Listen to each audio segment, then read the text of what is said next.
My dad defended his young girlfriend when she humiliated me at a family party, so I cut him off until her lies finally destroyed them both. I'm Clara, 32 female, and I've got one hell of a messed up family situation. Honestly, I never thought I'd be sharing this story with anyone, but things have gone so sideways that I need some outside perspective. My relationship with my dad, Ben, 58 male, has always been complicated to say the least, but what happened last year at my cousin's wedding, that was the tipping point. Let me take you back a bit though. My parents, Ben and Mary, 60 female, seemed like your typical happy couple when I was a kid. They met in college. My mom was all about her literature degree, and my dad was the big shot business guy. They got married right after graduation, and a few years later I came along. From the outside, we probably looked like the perfect family, but even as a kid I noticed the cracks. I remember these weird tense dinners when my dad would just sit there silent after coming home from work.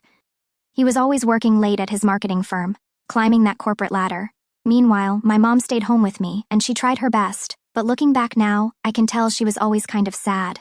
I didn't get it back then, but now I know why. When I was 10, everything fell apart. One day, I came home from school to find my mom crying in the kitchen. You ever walk into a room and immediately know something is wrong? Yeah, it was like that. She was sitting at the table just staring at the floor with tears streaming down her face. I was too young to really understand what was happening, but that's when she told me Dad had been cheating on her with his secretary, a much younger one too. The divorce that followed was a disaster. My mom was wrecked, but she held it together for me. Dad, he moved out but still tried to act like everything was fine. He'd take me out for dinner once a week, come to my soccer games and piano recitals, like he was still super dad. But it was always about him. He'd ask me about school, sure, but the conversation would somehow always circle back to his work, his new apartment, or whatever latest hobby he was into. I guess I should have known then that he wasn't really interested in my life. I was just an accessory to his. As I got older, I noticed something else. There was always a new woman in his life every few months. It was like, oh, Clara, this is Sarah, she's in her 20s and super into yoga. Or meet Amanda, she loves hiking. It didn't seem that weird at first. I mean, Dad was handsome and charming, so I figured it was just how divorced dads were. But then, when I was 15, he introduced me to Lisa, 28 female. She was only 13 years older than me. 13 years. I remember thinking, what the hell, Dad? Lisa tried to act all friendly, bonding with me over dumb stuff like boy bands and movies, but it just felt wrong. Like you're closer to my age than his. What are you even doing here? Thankfully, that relationship didn't last long, but it set a pattern. Dad kept dating women way younger than him, and I just started dreading those dinner dates more and more. By the time I was 18 and heading off to college, Dad had moved on to yet another woman. This time, it was Candace, 25 female. At first, I didn't think much of it. She seemed different, more put together, like she wasn't just some fling. But that was the problem. She wasn't. She stuck around. I went off to college trying to build my own life away from all the drama, but every time I came home, it was like walking into a whole new world. Candace had completely taken over Dad's life, and mine too, apparently. I'll never forget one Thanksgiving break when I came home and found out that my childhood bedroom had been turned into a home gym. Yep, all my stuff, my posters, my books, the little things I'd collected over the years, were stuffed into boxes and shoved into the attic without even telling me. I remember standing in the doorway, just staring at this treadmill where my bed used to be, feeling like I'd been punched in the gut. When I confronted Dad about it, he looked genuinely confused, like I was the one being unreasonable.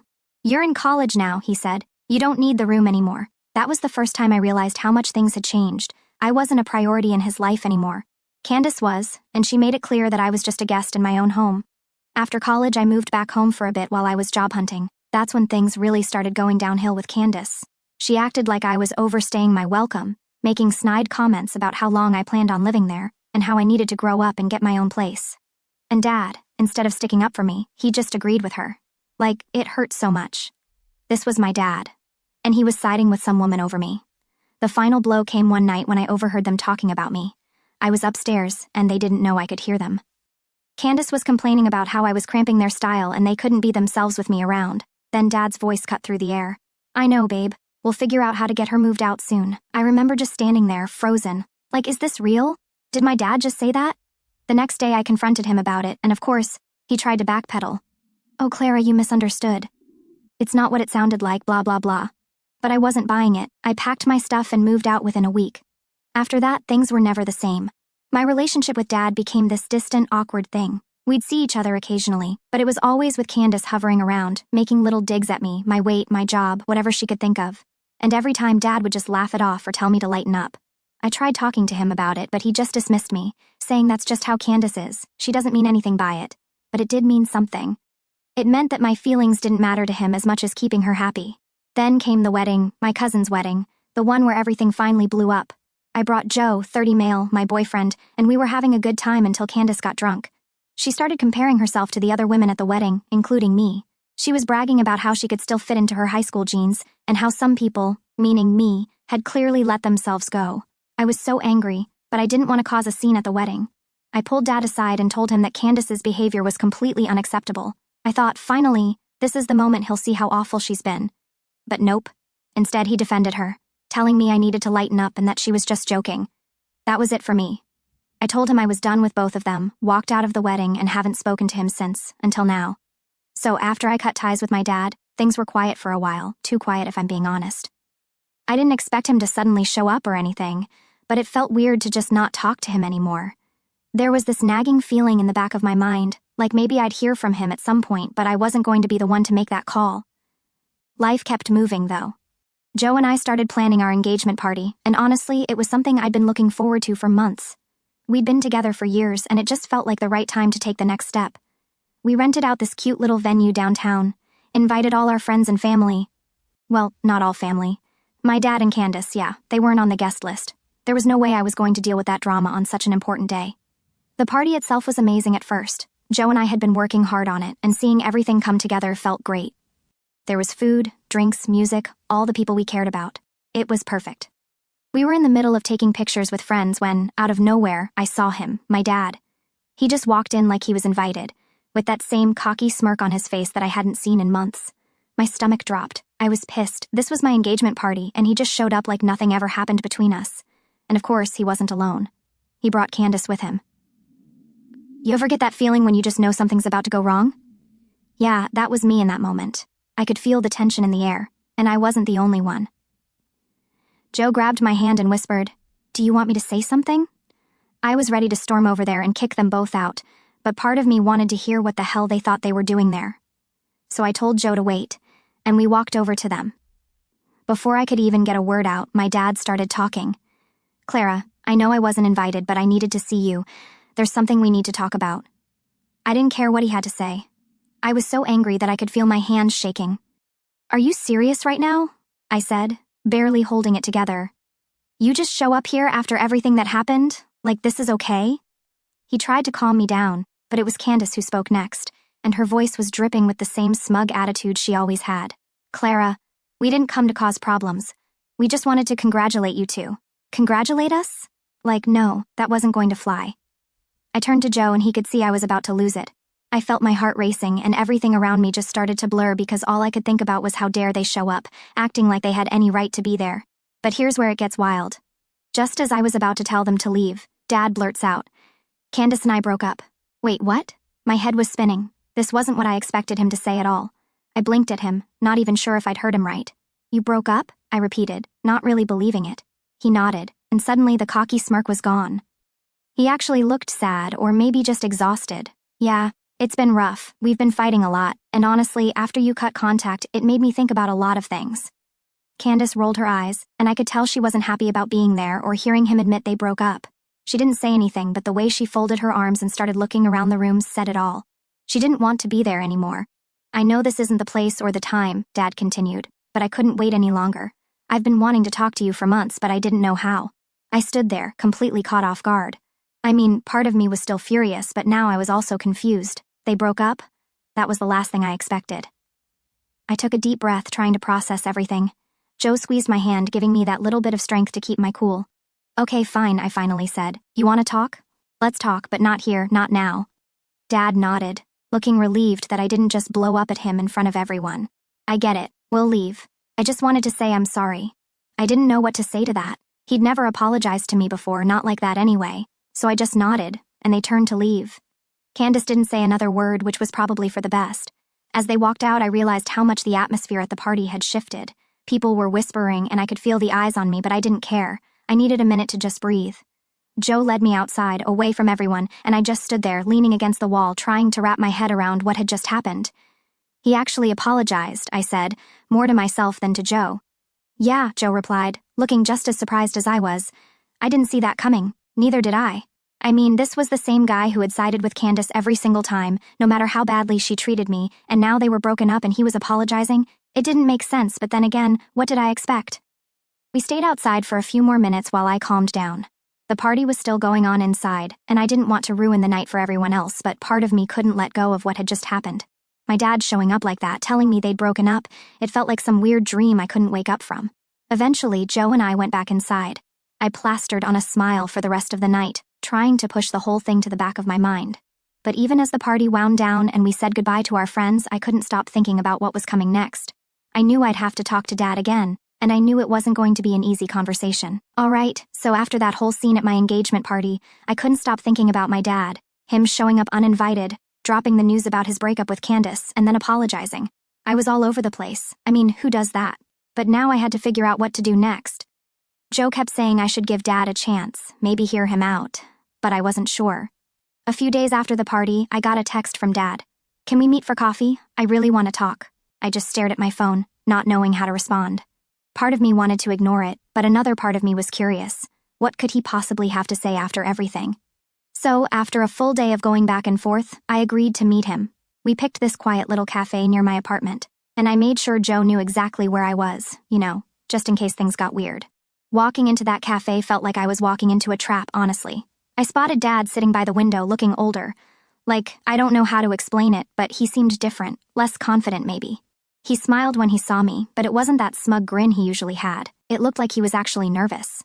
I sat down and we did that awkward, "How have you been?" small talk for a minute. I wasn't really interested in chatting about the weather, though. I just wanted to know what he had to say. So, after a few sips of my coffee, I just cut straight to the point. "What do you want, Dad?" He looked down at his coffee, and for a moment I thought he might back out of whatever he was planning to say. But then he sighed and said, "I've been thinking a lot since the wedding, Clara, about you, about Candace, about everything." I raised an eyebrow, waiting for him to continue. This wasn't the first time he tried to talk to me, and usually it ended up being all about him. But I stayed quiet and let him keep going. "Cutting you out of my life was the biggest mistake I ever made," he admitted, his voice shaking a little. "I was so wrapped up in my relationship with Candace that I didn't see what it was doing to you." Now this is where I was thrown off. My dad never ever admitted to making mistakes, not once. I think I sat there with my mouth open for a second before I snapped back into reality. "I don't think you realize just how much damage you caused, Dad," I said, trying to keep my voice steady. "You didn't just ignore me. You let her humiliate me over and over, and you acted like I didn't even matter." I know, he said quickly, his hands shaking as he picked up his cup. "I messed up, Clara. I was, blind. I thought I needed Candace, and I didn't see what was happening. But trust me, when you cut me off, it hit me hard." I just looked at him, trying to figure out if he was being genuine. I mean, my dad was the king of excuses, always trying to smooth things over without actually fixing anything. But there was something different in his voice this time. He took a deep breath and leaned forward, looking me right in the eye. "Candace is pregnant." I felt like the ground had just dropped out from under me. Pregnant? That was the last thing I expected him to say. My brain couldn't process it. "Wait, so you're telling me you guys broke up, but she's pregnant?" Dad nodded, running his hand through his hair. "She's been trying to get money out of me ever since the breakup. She says it's mine, but I don't know for sure." I couldn't believe what I was hearing. This was insane. "Are you going to get a paternity test?" "I'm planning to, yeah," he said, looking defeated. "But honestly, Clara, that's not the point." "Point?" "What I'm trying to say is, I know I wasn't there for you, and I don't expect you to forgive me right away, but I want to fix things. I want to try." I took a long sip of my coffee, trying to keep my emotions in check. This was a lot to take in. My dad, the guy who'd always been so selfish, was sitting in front of me, admitting he'd screwed up and saying he wanted to fix things. But now, with a possible kid on the way from Candace, it was like I'd stepped into someone else's life. "I don't even know where to start, Dad," I said finally. "You've been awful to me for years. You let Candace treat me like dirt, and now you want to just fix everything?" "I know it's not that simple," he said quietly. "I'm not asking for a miracle here, Clara. I just want the chance to try. I want to be your dad again." Those words hit me harder than I expected. I wanted to believe him. I really did. I missed the dad I used to have before everything went to hell, but I wasn't sure if that dad even existed anymore. "Do you really mean that?" I asked, my voice softer now. "Because I can't go through this again. I can't let you back in just for you to side with Candace or whoever comes next." He nodded. "I know, and I understand. I don't expect you to just trust me right away, but I'm willing to do whatever it takes. I'll go to therapy with you if that's what you want. I'll do anything." I sat back in my chair, stunned. Therapy? My dad had never been the type to talk about feelings, let alone suggest therapy. "I don't know, Dad," I said honestly. "This is a lot. I need time to think about it." "Take all the time you need," he said, sounding relieved that I hadn't just walked out on him. I just wanted you to know that I'm serious. I want to make things right. We finished our coffee in awkward silence after that, neither of us really knowing what to say next. When we left the cafe, he gave me a hug. A real hug. Like he actually meant it. I hadn't felt that from him in years. As I walked back to my apartment, my mind was racing. What did this mean? Was he really going to change, or was this just another one of his empty promises? And what about Candace's baby? I didn't have the answers, but for the first time in a long time, I felt like maybe there was hope. Maybe, just maybe, my dad was telling the truth this time. But I wasn't going to hold my breath. So, after that coffee meeting with Dad, I thought things were finally calming down a little. Like, I still didn't know what to make of everything he said, but at least there was no more drama for the moment. But of course, I was wrong. It's like every time I think I'm catching a break, something else comes along to mess things up. It was about 2 weeks after we had coffee. I hadn't reached out to him yet, still needed more time to think about what he said. In the meantime, I was focusing on wedding stuff with Joe. We just booked the venue and were going over the guest list when I got this text from my mom. Now, my mom and I don't talk much about my dad unless it's absolutely necessary, so when she sent me this message saying we need to talk about your father, I knew something was up. I called her right away, and she just dove right into it. Your father's in trouble, Clara. My heart sank. What kind of trouble? I asked, already feeling that familiar knot of anxiety in my stomach. He got served papers, she said, her voice tight. Candace is suing him for child support. Wait, what? I could barely wrap my head around it, but he doesn't even know if the baby's his yet, does he? No, but she's claiming it is, and that he abandoned her while she was pregnant. It's a whole mess. I didn't even know what to say. My dad being sued for child support by his girlfriend? It sounded like something out of a bad movie. Has he gotten the paternity test yet? I asked. No, not yet, she said, sounding just as stressed as I was. He's trying to, but Candace is making things difficult. Great, just great. Now, not only was my dad trying to fix things with me, but he was also tangled up in this legal mess with Candace. I mean, I should have expected something like this after everything she pulled, but it still hit me hard. I told Joe about it later that night, and he just shook his head. You can't catch a break with your dad, can you? Apparently not, I said, slumping down on the couch. It's just one thing after another with him. I don't even know what to think anymore. Do you want to talk to him about it? Joe asked, always trying to be the rational one. Maybe see if there's anything you can do to help. I thought about it for a second, but honestly, what could I do? This was his mess, not mine. No, I said finally. I'm staying out of it. I've got enough going on with the wedding and everything. But of course, staying out of it wasn't really an option. The very next day, Dad called me. I was at work when my phone started buzzing, and I saw his name pop up. I debated for a second whether I should answer or not, but something told me I should. Hey, Dad, I said, trying to keep my voice neutral. Clara, I'm so sorry to bother you at work, but I need your advice. His voice sounded shaky, and that immediately put me on edge. My dad never asked for advice, ever. What's going on? I asked, even though I already knew the answer. It's Candace, he said, and I could practically hear him rubbing his temples on the other end of the line. She's suing me for child support, and I haven't even gotten the paternity test results yet. I sighed, not really sure what to say. Have you gotten a lawyer? Yeah, but this whole thing is dragging out, and I'm at a loss, Clara. I don't know what to do. Hearing him like that was so weird. The confident, always in control dad I grew up with was gone, and in his place was this guy who seemed completely lost. Part of me felt sorry for him, but another part of me was just exhausted. I didn't want to deal with his problems anymore. I don't know what to tell you, Dad, I said, rubbing my forehead. This is between you and Candace. I know, he said quickly, his voice almost desperate. I just thought maybe you'd know what to do since you're so much smarter about these things than I am. Okay, that threw me off. My dad had never complimented me like that before, ever. I didn't know how to respond, so I just sat there in silence for a few seconds, trying to process everything. I'll think about it, I said finally, but I can't promise anything. Thanks, Clara, he said, sounding relieved. I appreciate it, really I do. We hung up and I just sat there staring at my phone, feeling drained. It was like no matter how hard I tried to distance myself from my dad's mess, he kept pulling me back in. And now, with this whole paternity and child support drama, I was right in the middle of it again. A few days later, I got another call. This time, it was my dad again, but he sounded different, almost excited. I got the paternity test results, he said, his voice shaky. And she lied, he said, practically shouting into the phone. The baby's not mine. I nearly dropped my phone. What? The baby's not mine, Clara, he repeated, his voice filled with a mixture of relief and anger. She's been stringing me along this whole time, making me think I was going to be a father again. And it's all been a lie. I didn't know whether to laugh or cry. I mean, this was huge. Candace had been lying about the baby being his, dragging him through this whole legal mess, and it turned out it wasn't even his kid. Are you okay? I asked, still trying to wrap my head around everything. I don't know, he admitted. I'm furious but also relieved. I don't know how to feel. Have you told her yet? Not yet, he said. I'm going to talk to my lawyer first, make sure everything's in order before I confront her. I could hear the weight lifting off his shoulders even through the phone.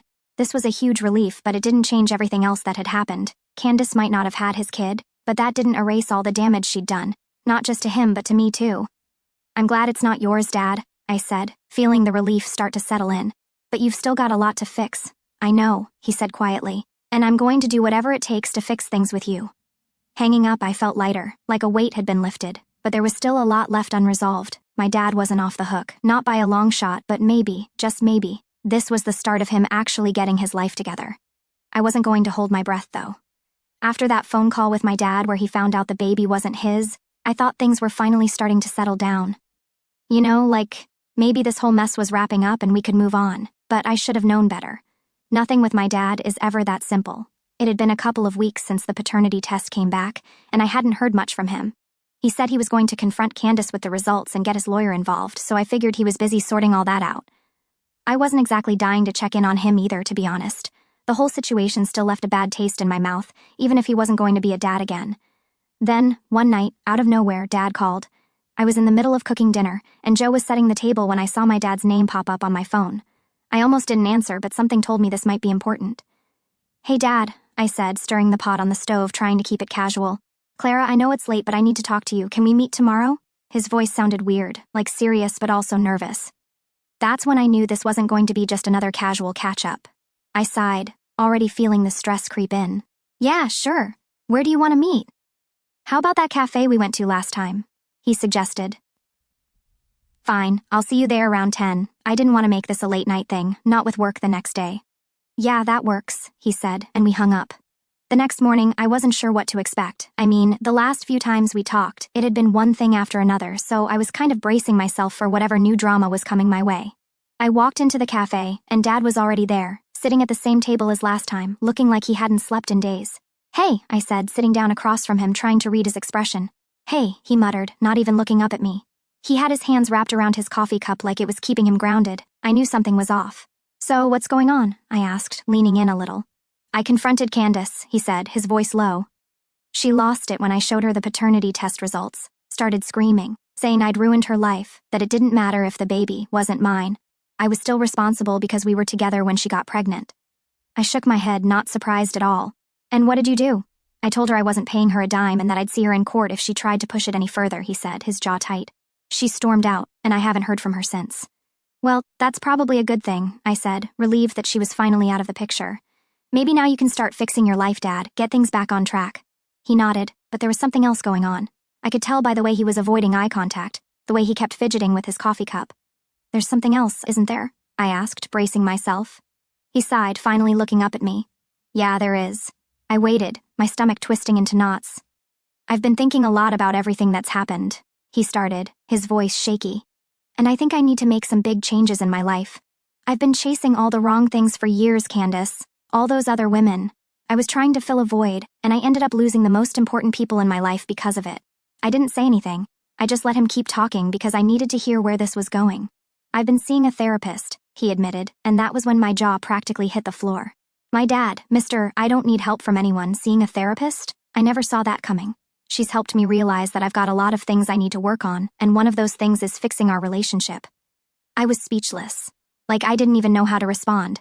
My dad, the guy who'd always been so self-centered and dismissive, was sitting in front of me telling me he wanted to change. I know I can't undo the damage I've caused, he continued, his voice cracking a little, but I want to try, Clara. I want to be better for you, for me, for everything. Part of me wanted to believe him. I mean, this was what I'd wanted for years, for him to finally wake up and see the mess he'd made, but another part of me was still skeptical. I'd heard empty promises from him before. Are you serious about this? I asked, narrowing my eyes. Because I can't go through another round of false hope, Dad. If you're going to do this, you better be committed. I am, he said, and for the first time, I actually believed him. I've already started working on things in therapy. I've even talked to my lawyer about selling the house and moving somewhere smaller. I don't need all that space anymore, and I think it's time for a fresh start. A fresh start? I never thought I'd hear my dad say those words. So, what now? I asked, still not sure how to feel about all of this. I don't know, he admitted, finally taking a sip of his coffee. But I want us to figure it out together. I don't expect everything to be fixed overnight, but I'm willing to put in the work. I sat there, processing everything he was saying. This wasn't the same guy who had let Candace walk all over me. This wasn't the same guy who always made everything about himself. This was someone who was actually trying. I guess we can give it a shot, I said finally, feeling a weird mix of relief and caution. He smiled, like genuinely smiled, for the first time in what felt like forever. Thank you, Clara, that means more to me than you know. As we sat there sipping our coffee and talking about where we'd go from here, I felt something I hadn't felt in a long time, hope. Maybe this was the start of something better. Maybe my dad really could change, but as much as I wanted to believe it, I wasn't going to hold my breath.